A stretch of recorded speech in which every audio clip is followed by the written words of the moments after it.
20वां अध्याय वर्षा और शरद ऋतु का वर्णन। श्री सुखदेव जी कहते हैं, परीक्षित, ग्वाल बालों ने घर पहुंचकर अपनी मां, बहन आदि स्त्रियों से श्री कृष्ण और बलराम ने जो कुछ अद्भुत कर्म किए थे, दावानल से उनको बचाया, प्रलंब को मारना इत्यादि सबका वर्णन किया। बड़े बड़े बूढ़े गोप और गोपियां भी राम और श्याम की अलौकिक लीलाएं सुनकर विस्मित हो गई। वे सब ऐसा मानने लगे कि श्री कृष्ण और बलराम के वेश में कोई बहुत बड़े देवता ही व्रज में पधारे हैं। इसके बाद वर्षा ऋतु का शुभागमन हुआ। इस ऋतु में सभी प्रकार के प्राणियों की बढ़ती हो जाती है। उस समय सूर्य और चंद्रमा पर बार बार प्रकाश में मंडल बैठने लगे।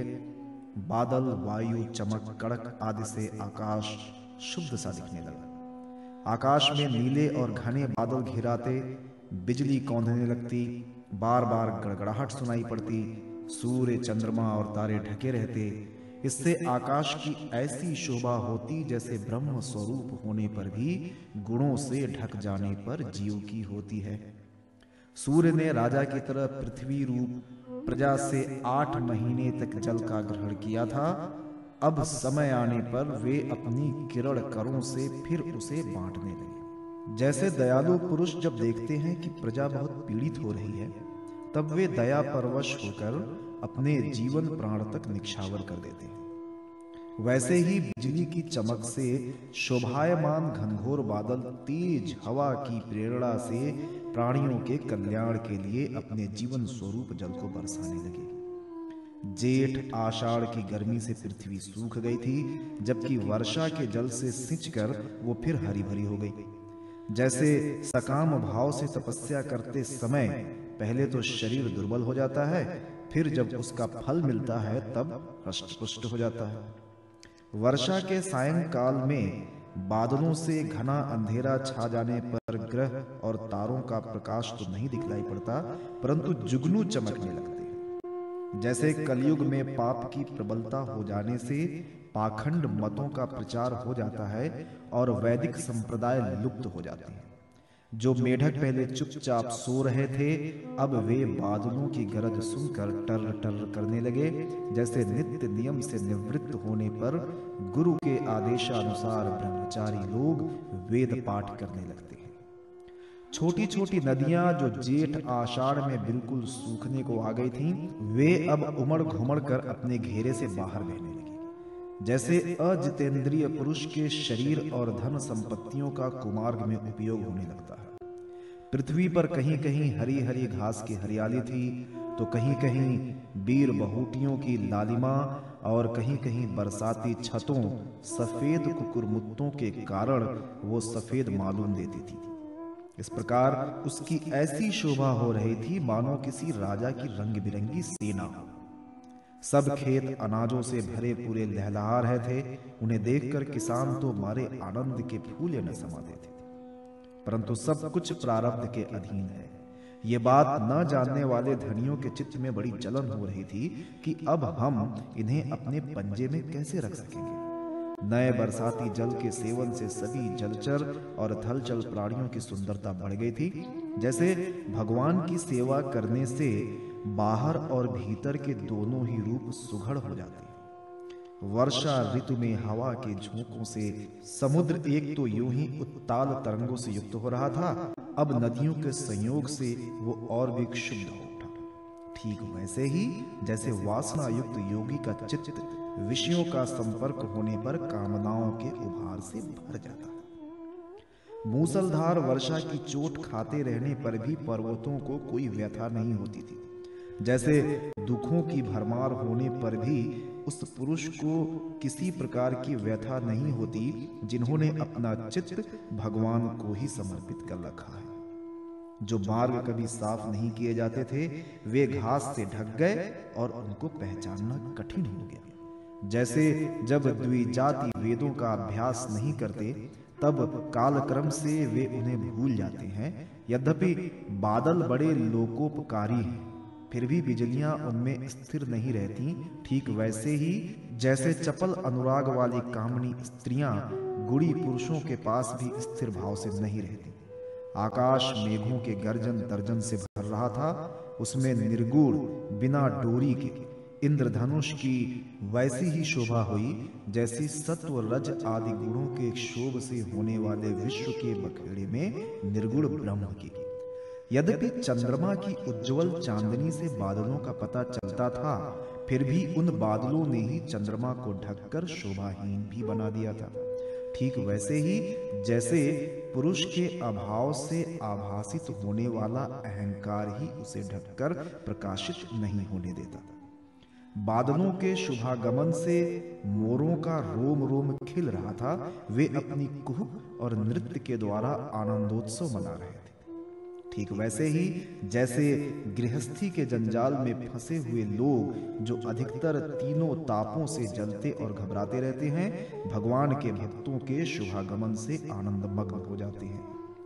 जो वृक्ष जेठ आषाढ़ में सूख गए थे, वे अब अपनी जड़ों से जल पीकर पत्ते, फूल तथा डालियों से खूब सज धज गए थे।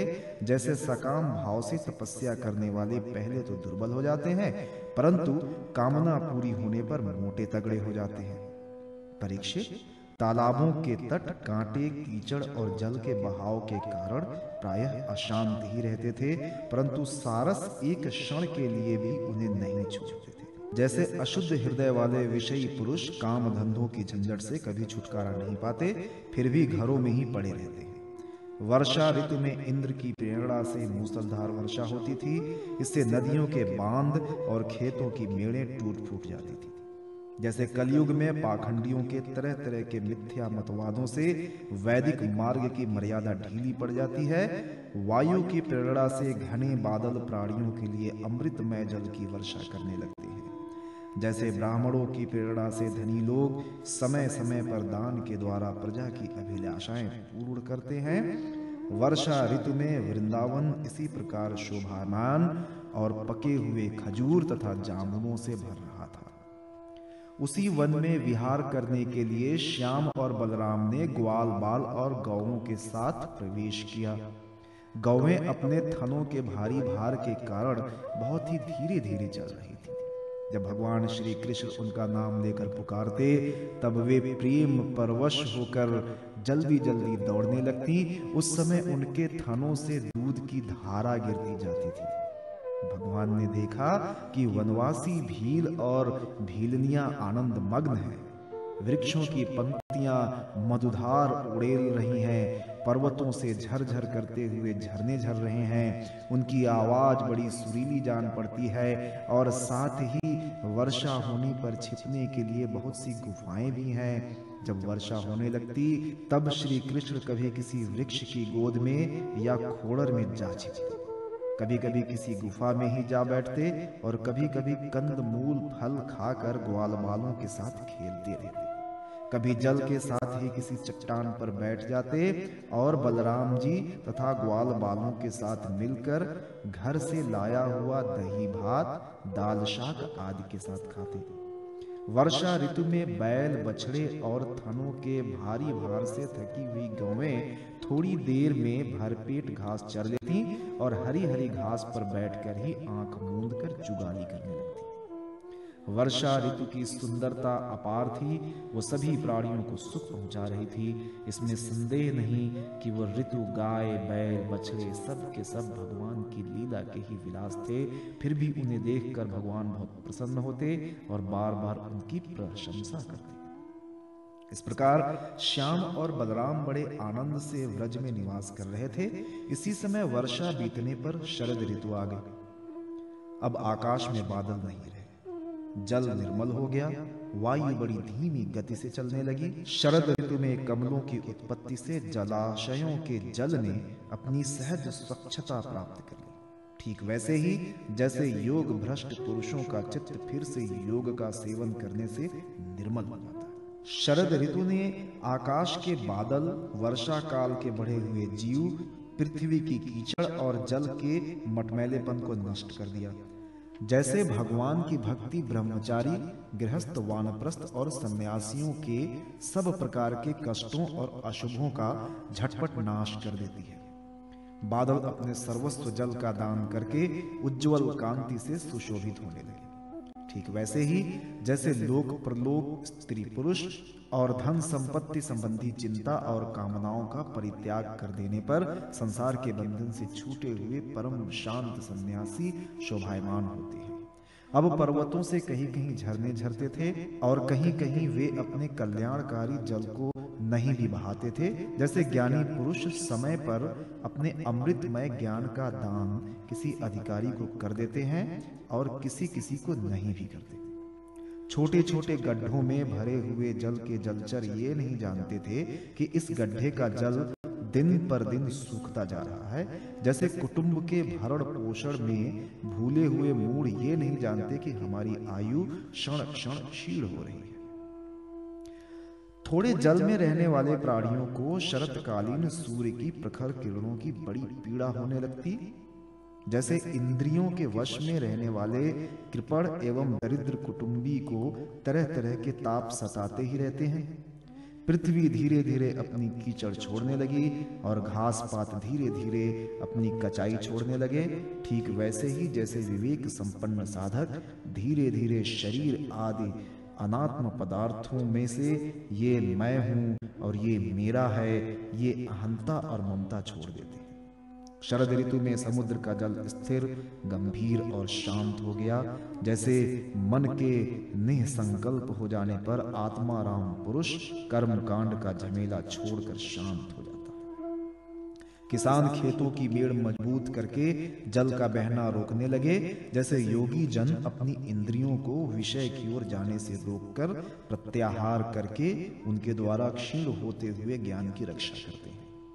शरद ऋतु में दिन के समय बड़ी कड़ी धूप होती, लोगों को बहुत कष्ट होता, परंतु चंद्रमा रात्रि के समय लोगों का सारा संताप वैसे ही हर लेते जैसे देहाभिमान से होने वाले दुख को, ज्ञान और भगवत विरह से होने वाले गोपियों के दुख को श्री कृष्ण नष्ट कर देते हैं।